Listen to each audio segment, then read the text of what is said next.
নিজের আত্মীয় স্বজনের জন্য দোয়া করো, নিজের সন্তানের জন্য দোয়া করো, নিজের বিবির জন্য দোয়া করো। এ ব্রাদার মুসলমান সামিনে ইকরাম, আজকে আমরা দুনিয়ার মায়া মমতায় লিপ্ত হয়ে পড়েছি। আজকে যখন আমাদের কাছ থেকে নিজের বাবা কবরে চলে যাচ্ছে, একদিন, 2 দিন, 5 দিন করতে করতে ভুলে যাচ্ছি। কিন্তু আমার দয়ার নবী মুস্তাফা সাল্লাল্লাহু তাআলা আলাইহি ওয়াসাল্লাম এমনই একজন দয়ার নবী, এমনই একজন মায়ার নবী, এমন একজন ভালোবাসার নবী যে শেরে খোদা আলী মুশকিল কুশা হায়দারে কেরার উনি বলতেছেন দয়ার নবী মুস্তাফাকে যখন আমি কবরে নামালাম, তো কবর থেকে যখন উঠে আসব তো আমার মন চাইছে না, তো আমাকে আবু বকর সিদ্দিক ডাকছে, এ আলী তুমি একটু উপরে এসো, উপরে এসো, উপরে এসো। তো আলী বলছে যে আমার মন চাইছে না। কেন? যে আমি যখন উঠবো আমার নবী মুস্তাফা হয়তো আমাকে কিছু বলবে। জোরে বলিস। তিনাদের বিশ্বাস কেমন ছিল, তিনাদের ঈমান কেমন ছিল? নবী জিন্দা, তিনাদের এটাই বিশ্বাস ছিল। কিন্তু আমাদের মধ্যে বিশ্বাস এতটাই, কেউ বলবে নবী মারা গেছে আর কেউ বলবে নবী জিন্দা আছে। ব্রাদার মুসলমান সামিনে ইকরাম, যারা বলছে যে নবী মারা গেছে তাদেরকে বলবো যে ভাই নবী মারা গেছে, আমি তোমার কথা যদি মেনে নিই তাহলে তোমাকে একটি কথা বলতে হবে যে একটি হাদিস তুমি কি জানো যে প্রত্যেকটা কবরে তিনি দয়ার নবী মুস্তাফা সাল্লাল্লাহু তাআলা আলাইহি ওয়াসাল্লাম নবী আমার হাজির ও নাজির থাকে প্রত্যেকটা কবরে। জোরে বলি। কারণ প্রত্যেকটা কবরে আমার নবী মুস্তাফার পবিত্র চেহারা মোবারক নিয়ে তিনি দাঁড়িয়ে রইবেন এবং দাঁড়িয়ে থাকবেন। ফেরেশতারা জিজ্ঞাসা করবেন এই মহান ব্যক্তিটাকে, মহান ব্যক্তি কে? যদি ইমানদার হয়, যদি মুত্তাকিন হয়, সঙ্গে সঙ্গে দেখা যাবে যে তিনি বলে দিবেন যে কি ইনি হচ্ছেন আমার নবী মুস্তাফা, ইনি হচ্ছেন আমার নবী মুস্তাফা। কিন্তু আজকে পৃথিবীর জমিনে নবীকে ডাকলাম না, রাসূলকে চিনলাম না, নবীর মহব্বতে দুরূদ পড়লাম না, নবীর সালাত ও সালাম করলাম না, আর কবরে যাওয়ার পরে ওই নবীকে চিনে নিব? ব্রাদার মুসলমান সামিনে ইকরাম, এর জন্য বলি যে নবীকে যদি ভালোবাসতে হয় শেরে খোদা আলীর মতো ভালোবাসো, নবীকে যদি ভালোবাসতে হয় আমার সিদ্দিক আকবরের মতো ভালোবাসো, নবীকে যদি ভালোবাসতে হয় উসমানে গনির মতো ভালোবাসো, নবীকে যদি ভালোবাসতে হয় আমার উমারে ফারুকের মতো ভালোবাসো। জোরে বলি সুবহানাল্লাহ। এই ব্রাদার মুসলমান সামিনে ইকরাম, আমার শেরে খোদা আলী মুশকিল কুশা হায়দারে কেরার আমার আবু বকর রাদিয়াল্লাহু তাআলা আনহু আমার শেরে খোদা আলীকে ডাক দিলেন, আবু বকর রে আয় রে আয় উপরে চলে আয়। আমার শেরে খোদা আলী মুশকিল কুশা হায়দারে কেরার উনি বলছে, আবু বকর গো আমার মন চায় না, আমার দিল চায় না যে আজকে নবীর পবিত্র কবর মোবারক থেকে, পবিত্র রওজা থেকে আমি পৃথিবীর জমিনে উঠে যাই। তুমি উপরে আছো, উপরে থাকো গো, আমি কিছুটা সময় নবী মুস্তাফার কাছে থাকি, যে নবীকে কিছুটা সময়ের মধ্যে আমরা দাফন করে দেব। আবু বকর তুমি একটু উপরে দাঁড়িয়ে থাকো।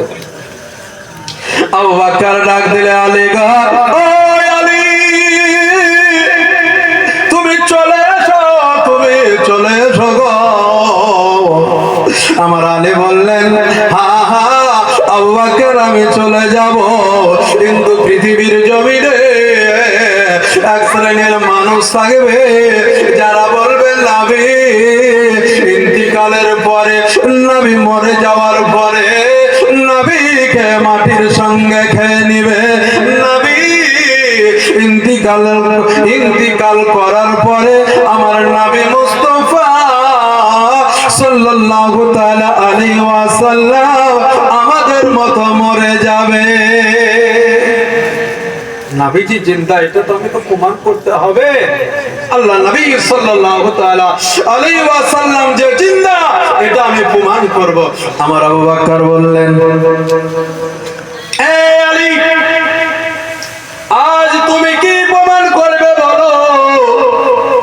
আমার আলী বললে, আবু বকর গো, আমি ওটাই প্রমাণ করব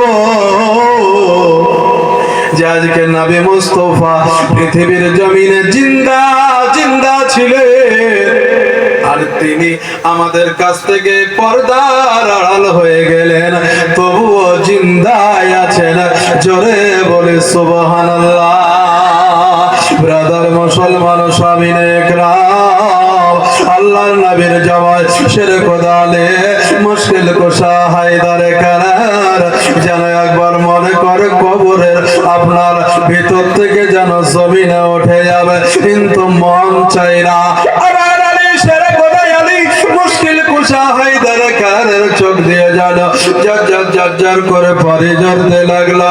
আমার আবু বকর বলতে লাগলেন, এ আলী, তুমি কবরে কাঁদিও না, তুমি কবরে কাঁদিও না, নবীর রওজায় কাঁদিও না। আমার আলী বললেন, আবু বকর গো,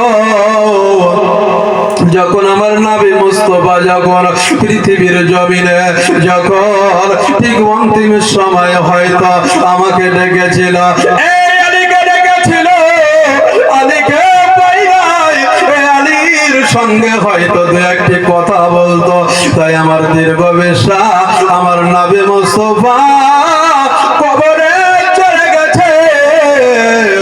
তিনাকে আজকে দেখা গেল কবরে নামিয়ে দেওয়া হয়েছে। আমার বিশ্বাস ও নবী মুস্তাফার পবিত্র জবান থেকে কি বেরিয়ে আসবে, আমি একটু আলী যেন শুনতে চাই। আমি একটু আলী, কতক্ষণ পর্যন্ত আমি কবর থেকে উঠবো না, যতক্ষণ পর্যন্ত আমার নবী মুস্তাফাকে জিন্দা প্রমাণ না করিব। আমি জিন্দা যতক্ষণ পর্যন্ত প্রমাণ না করিব, আমার শেরে খোদা আলী মুশকিল কুশা হায়দারে কারার কিছুটা সময় নিয়ে নবী মুস্তাফার পবিত্র কবর মুবারকে দাঁড়িয়ে থাকলেন। আবু বকর সিদ্দিক ডাক দেয়, আলী গো উঠো, আলী গো উঠো, আলী গো উঠো। আমার শেরে খোদা আলী উঠতে যাবে, মন চাই না আবার যেন নবী মুস্তাফার পবিত্র চেহারার দিকে তাকায়, একবার হয়তো আমাকে আলী আলী বলে ডাকবে। শেরে খোদা আলী কি করলেন, কবর থেকে উঠে যাবেন, আবার যেন নিচে নেমে গেলেন। আমার আলী, আমার নবী মুস্তাফার পবিত্র আপনার দেখা গেল চেহারা মুবারকের দিকে তাকালেন। চেহারার দিকে যখন তাকালেন, তিনার পবিত্র দুই ঠোঁট মুবারকের জায়গা থেকে যেন দুই ঠোঁটটা যেন নড়তেছে। জোরে বলে সুবহানাল্লাহ।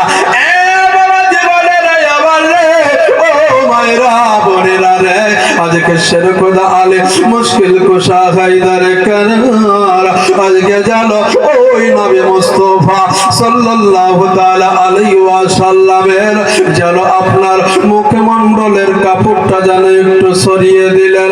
আল্লাহর নবীর পবিত্র মুখ মুবারকের কাছে আমার শেরে খোদা আলী মুশকিল কুশা হায়দারে কারার তিনি যেন কানটি লাগিয়ে দিলেন। হয়তো আমার নবী মুস্তাফা আমার আলীকে হয়তো মনের কথা বলবে, হয়তো আমার নবী মুস্তাফা হয়তো ফাতেমার কথা বলবে, হয়তো নবী মুস্তাফা আবু বকর সিদ্দিকের কথা বলবে, হয়তো নবী মুস্তাফা উমরের কথা বলবে, হয়তো নবী মুস্তাফা সাল্লাল্লাহু তাআলা আলাইহি ওয়াসাল্লাম উসমানের কথা বলবে।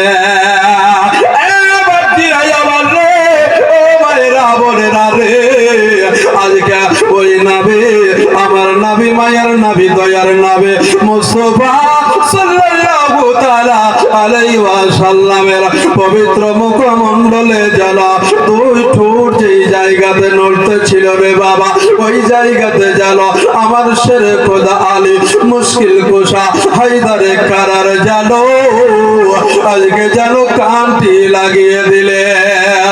আমার নবী কি বলবে আমার নবী কি বলতে চায় আমি একটু শুনবো। আল্লাহর নবীর পবিত্র মুখমণ্ডলের কাছে সের খোদাই আলী যেন কানটি লাগিয়ে দিলেন। আর ওই নবী মুস্তাফার পবিত্র মুখ মোবারক থেকে যেন আওয়াজ চলে আসলো, ইয়া হাবলে উম্মতি, ইয়া হাবলে উম্মতি, লা ইলাহা ইল্লাল্লাহ, লা ইলাহা ইল্লাল্লাহ, লা ইলাহা ইল্লাল্লাহ, লা ইলাহা ইল্লাল্লাহ, লা ইলাহা ইল্লাল্লাহ, মুহাম্মাদুর রাসূলুল্লাহ। সকল নবীর সেরা নবী মুহাম্মদ রাসূল, সকল নবীর সেরা নবী মুহাম্মদ। মনে দন্ন যাহার আগমনে দন্ন হলো মানব কুল, সকল নবীর সেরা নবী মুহাম্মদ রাসূল। ব্রাদার মুসলমান সামিন ইকরাম, ও নবী মুস্তাফা সাল্লাল্লাহু তাআলা আলাইহি ওয়াসাল্লামের পবিত্র জবান মোবারক থেকে একবারও বলল না যে আমার মায়ের কবরটা একবার জিয়ারত করে এসো, একবারও বলল না যে আমার আব্বার কবরটা জিয়ারত করে এসো, একবারও বলল না যে আজকে আমার আত্মীয় স্বজনের কবরের কাছে যে জিয়ারত করিও। তিনার পবিত্র জবান মোবারক থেকে এটা এসেছিল, ইয়া হাবলি উম্মতি, ইয়া হাবলি উম্মতি। এ বাপজিরাই আমার, ভাইরাই আমার, ও নবীকে কি ভোলা যায় রে বাবা? আজ পৃথিবীর জমিনে কোন জননী মা আম্মি জান কবরে চলে যাচ্ছে, তাকে দাফন করে সন্তান চলে যায় বাড়িতে, একদিন, 2 দিন, 5 দিন পরে তাকে ভুলে যায়। আজকে জনম দক্ষিণী মাকে ভুলে যায়, কিন্তু নবী মুস্তাফা সাল্লাল্লাহু তাআলা আলাইহি ওয়াসাল্লাম এখনো পর্যন্ত তিনার পবিত্র রওজা মোবারকে এটাই আওয়াজ আসে, ইয়া হাবলি উম্মতি, ইয়া হাবলি উম্মতি। ব্রাদার মুসলমান সামিন, ও নবী সাল্লাল্লাহু তাআলা আলাইহি ওয়াসাল্লাম এটাই বলছেন যে তোমরা বেশি বেশি করে কবরস্থানে যাও, কারণ কবরস্থানে গেলে তোমার মরণের কথা স্মরণ হবে। জোরে বলি সুবহানাল্লাহ। আজকে আমরা মরণের কথা ভুলে গেছি, পৃথিবী রঙ্গ তামাশায় মেতে গেছি, আজকে মায়া মমতায় লিপ্ত হয়ে গেছি। আজকে পৃথিবী এত সুন্দর, পৃথিবী এত সুন্দর, এই সুন্দর পৃথিবী ছেড়ে আমাদের যেতে মন চাই না রে বাবা। কিন্তু আজকে মন না চাইলেও এমন একটি সময় আসবে তুমি থাকতে চাইবে কিন্তু তোমার থাকা হবে না। ব্রাদার মুসলমান সামিনে ইকরাম, এর জন্য বলে আপনারা বেশি বেশি করে কবরস্থানে আসুন, কবরস্থানে ওই জায়গাতে দাঁড়িয়ে যান। আমার মা ইন্তিকাল করেছে, ওই মায়ের কবরের পায়ের তলে গিয়ে একটু দাঁড়িয়ে চোখের পানি ফেলাবো, আল্লাহকে বলবো রব্বুল আলামিন, পরওয়ারদিগার আলাম, এটা হচ্ছে আমার জননী আম্মি জান।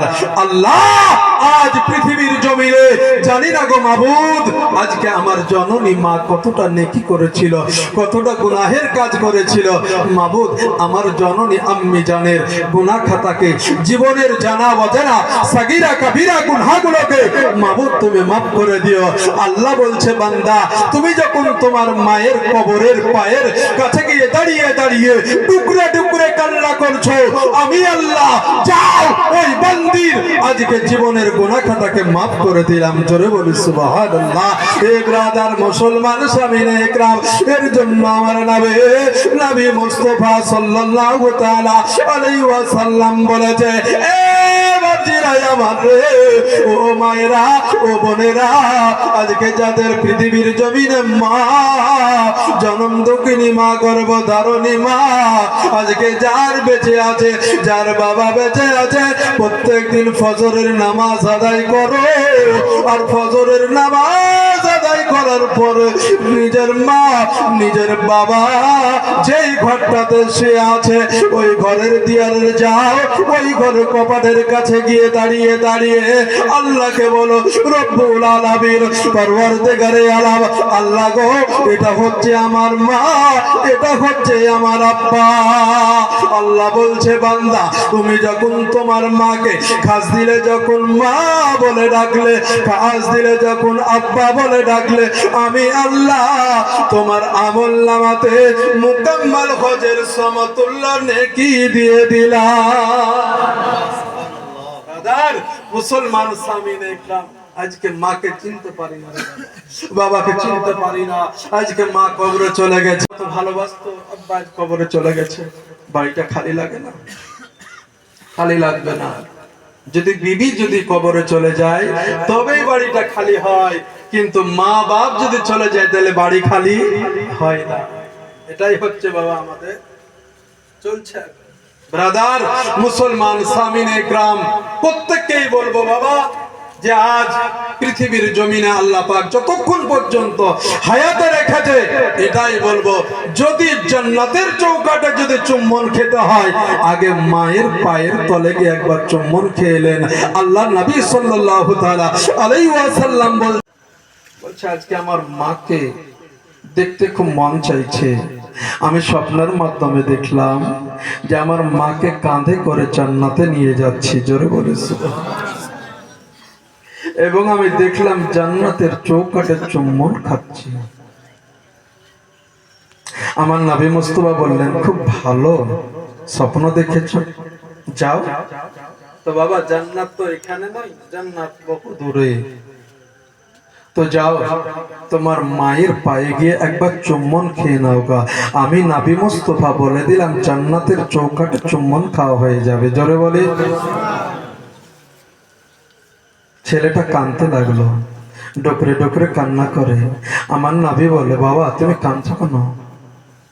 বলছে, হুজুর আমি কাঁদছি যে আমার মায়ের পায়ে গিয়ে চুম্বন খাবো, ওই জননী মা তো নাই, কোথায় গিয়েছে?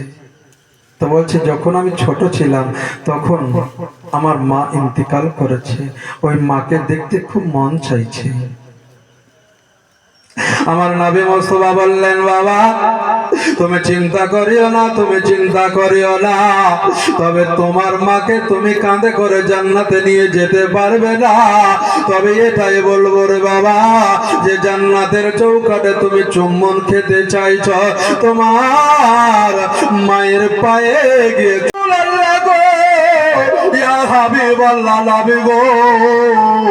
আজকে পৃথিবীর জমিনে আমাকে তুমি যেই কবরস্থানে দাফন হয়ে যাবে, আল্লাহর নবী বললেন, হ্যাঁ তুমি চলে যাও।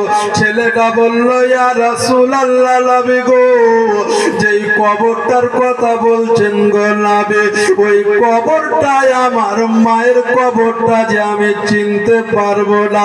যখন আমি ছোট ছিলাম গো নবী, ওই সময় আজকে গ্রাম প্রতিবেশী গিয়ে আমার মাকে দাফন করে চলে এসেছে। আমি এখন বড় হয়েছি গো নবী, ওই কবরটা তো আমি চিনতে পারবো না। আল্লাহর নবী বললেন, বাবা তুমি যখন তোমার মায়ের কবরটা চিনতে পারবে না, তুমি একটা লম্বা লাঠি নিয়ে আসো রে বাবা। একটা লম্বা লাঠি নিয়ে আসলেন, নিয়ে আসার পরে জানো দয়ার নবী মুস্তাফার সম্মুখে হাজির করে দিলেন। আল্লাহর নবী বললেন, বাবা আজকে তুমি এই লাঠিটা নিয়ে ওই কবরস্থানে চলে যাও, যে কবরস্থানে তোমার জনম দুঃখিনী মা, গর্ভধারণী মাকে আজকে দাফন করা হয়েছিল। ইয়া রাসূলুল্লাহ, ইয়া হাবিবাল্লাহ, নবী গো, এই লাঠিটা নিয়ে গিয়ে আমি কি করব? আল্লাহর নবী বললেন, ও বাবা, এই লাঠিটা নিয়ে যাওয়ার পরে কবরস্থানে যেইভাবে একজন জননী মাকে, যেইভাবে একজন পিতাকে, যেইভাবে একজন আল্লাহর বান্দাকে দাফন করে দেয়, কবর করে খনন করার পরে দাফন করে দেওয়া হয়, ঠিক ওইভাবে এই লাঠিটাকে তুমি কবরস্থানে ফেলিয়ে দিবে। তুমি ভেবে নিবা যে লাঠির একটা দিক মায়ের মাথার দিক, আর আরেকটা দিক মায়ের পায়ের দিক। তুমি ভেবে নিবা যে একটা দিক মায়ের মাথার দিক আর আরেকটা দিক মায়ের পায়ের দিক। নবী কি করব? আমার নবী বললেন কি করবে বলতে, লাঠিটাকে ফেলিয়ে দিবে। লাঠিটাকে ফেলিয়ে দেওয়ার পরে বাম দিকে চলে যাবে, আর বাম দিকে যাওয়ার পরে ওই লাঠিটার আগালে তুমি চুম্বন করে নিবে। নবী গো,